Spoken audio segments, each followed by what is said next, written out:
Thank you so much. You know, before I get started, I'm from Ohio, and my district got some Buckeyes in the house. But someone else is in Ohio right now, landing on a plane, flying in a plane, landing in Ohio for a special election that we have just outside of Columbus.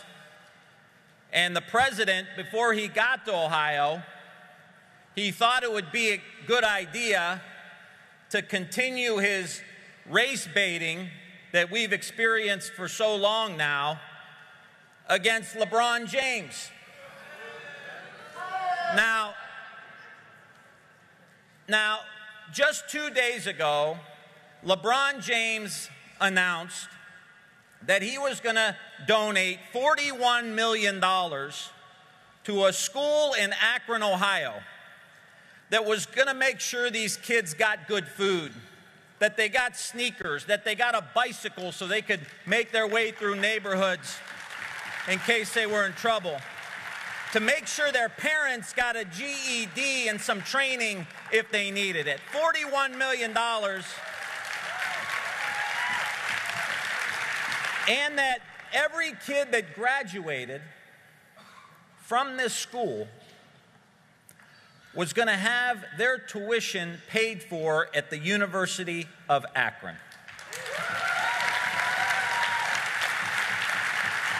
And the president called them dumb. And Don Lemon, who was also caught up in getting called dumb, had the best tweet ever. He said, "Who's dumb? The person who spends $41 million trying to build a school to put kids in, or someone who has cages built to put kids in?" I'm with LeBron James.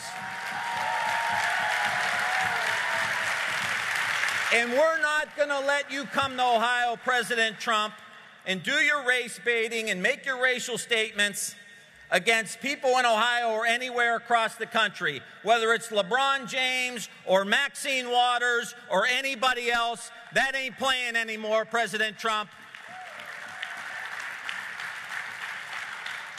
So I want to tell you a couple quick stories from Ohio. Periodically, I'll go to a city council person in one of my cities, and I'll get a tour, and I'll say, "Take me to the toughest neighborhood.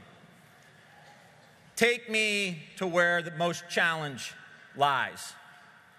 And so a few months back, I had a council person take me into a tough ward in the city of Youngstown. And he said, you know, we went around, he said, you got to come see my friend, Mrs. Duke.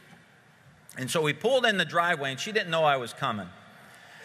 And this was a neighborhood that had some crime, had some gangs. We have a huge opiate issue in Ohio. And we pulled into the driveway, and there were some dilapidated homes around. And here comes Mrs. Duke.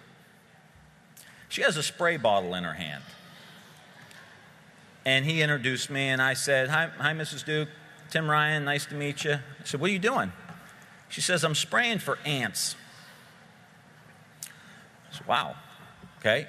So her son comes around the back. He has paint on his arm. Mrs. Duke's probably 75 years old or so. Her son comes, he got paint on. I said, what are you doing? He said, I'm painting the door. I said, wow. We go in the house, and it's an older house. It's probably, you know, it's been there a long time. She's lived in it her whole life when the neighborhood was thriving. And we sit down, and it would remind you of maybe your grandparents' house where it was impeccable. Beautiful mantel, fireplace, antiques. And we sat there and we talked about her challenges and what has happened to this neighborhood in Youngstown, Ohio. And she talked about trying to get the house fixed up, and then she talked about trying to move because she couldn't go outside at night and have a cup of coffee because the neighborhood got pretty dangerous. And I said, well, so what happened? And she said, I had my son look it up, if I could sell the house and maybe get something somewhere else. You know how much she could sell that house for? $4,000. $4,000. That woman is trapped in that neighborhood. And there are millions of Americans in the same situation. These issues aren't in a particular geographical location in the United States. These issues are everywhere. I spent 7 hours in an ICE facility with a friend of mine who has been in this country for 39 years, was Palestinian, and after being there 7 hours with his wife, he had a business in Youngstown, he had a family he sent to Catholic schools there, a beautiful human being. Right in front of our very eyes, they ripped him away from us, put him in a jail for 2 weeks, and sent him back to Jordan. This is happening everywhere across the United States. We have auto workers for General Motors that just got laid off their second shift. They're getting separated from their families because their families are established in one community, but they got to now go find another General Motors facility to go work in. These systems, my friends, are all broken. The corporate stranglehold on our economy has broken the systems across the board. And so we have to fix it. And here's the challenge to us, is to first understand these broken systems. The economic system that's broken, where the top 1% gets 90% of all the new wealth generated, but that 60% of American families have to borrow money to make ends meet. And there are 50% of the people in the country that couldn't withstand a $400 emergency. The climate system is obviously broke. The healthcare system is broke. We spend 2.5 times as much as any other industrialized country. We get worse results. The education system is broke, where we're 34th in science and 19th in math and international standards. College debt is a huge problem for millions of Americans. College tuition costs are a problem for millions of Americans. Criminal justice issues for people of color, where African Americans are 5 times more likely to end up in prison for a low-level drug crime than a white person. That system is broke. The immigration system's obviously broke. The pension system's broke. Social security system's broke. The food system's broke. We got half of our American citizens that have either diabetes or pre-diabetes.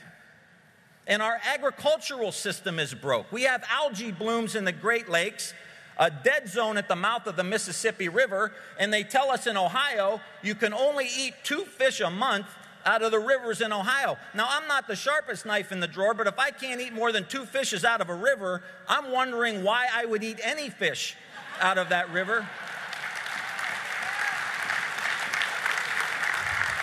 So what we need is what Mayor de Blasio said. We need a bold agenda. And you know what? That's going to mean we got to get in some fights, right? Now, I'm friends with Reverend Williams, and I like to meditate, but every now and again, you got to get in a fight. And I'm Irish, so there you have that. You know that old Irish saying? Is this a private fight, or can anyone get into it? So here's a quick rundown of what I think a bold agenda needs to look like. We've got to rewrite our trade agreements so that corporations aren't writing them. They're written for people here in the United States.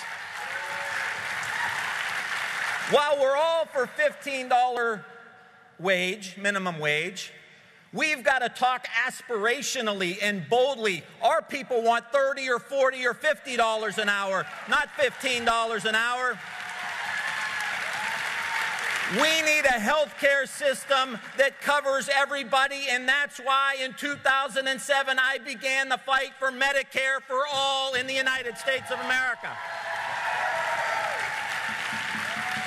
And we need to tell the business community that the best thing we could do for them is take the health care issue off the books so that they can focus on wages and pensions and investments and jobs here in the United States. We need to make sure we support tuition-free and debt-free college. If we could bail out the banks who did everything wrong, we can bail out students who have done everything right.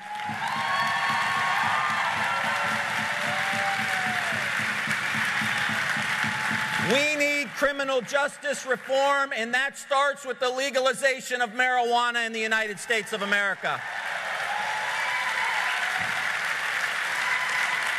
We need to expand Social Security so nobody in the United States that has worked hard and played by the rules and paid into a pension system ever has to live with economic insecurity in their later years. That is part of a bold progressive agenda as well. And we need comprehensive immigration reform, which includes taking care of dreamers here in the United States.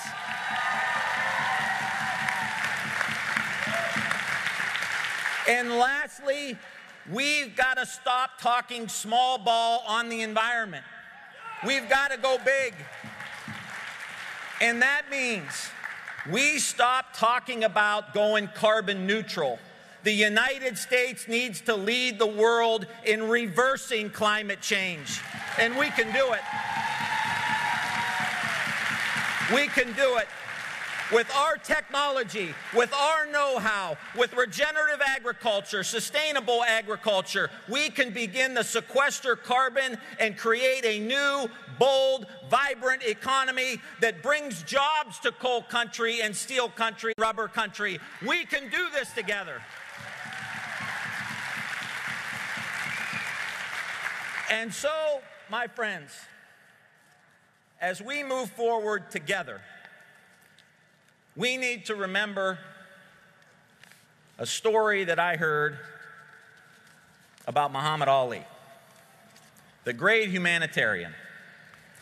And somebody grabbed Ali on the street one day, and they said, "Hey, champ, oh my God, I can't believe this is you." He said, yeah, it's me. He said, "I saw you fight." He goes, "Nice." He goes, the guy said, "I saw you get knocked down."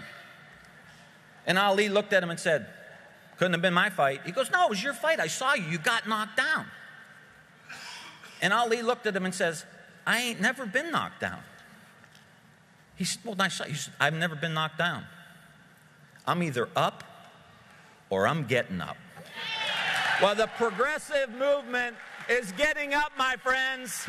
We're going to get up on climate change. We're going to get up on Medicare for all. We're going to get up on publicly financing the political campaigns in the United States. We're going to get up on getting rid of corporations. We're going to get up on getting rid of trade agreements. And we're going to get up on making sure that kids who want to get educated could do it without going bankrupt in the United States. Thank you so much.